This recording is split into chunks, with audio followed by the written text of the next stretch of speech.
Today we celebrate the first glorious anniversary of the information purification directives. We have created, for the first time in all history, a garden of pure ideology, where each worker may bloom, secure from the pests of vain contradictory thoughts.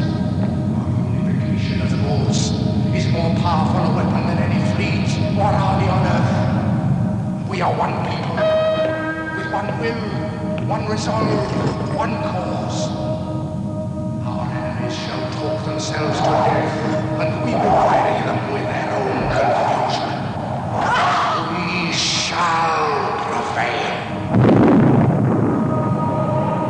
On January 24th, Apple Computer will introduce Macintosh. And you'll see why 1984 won't be like 1984.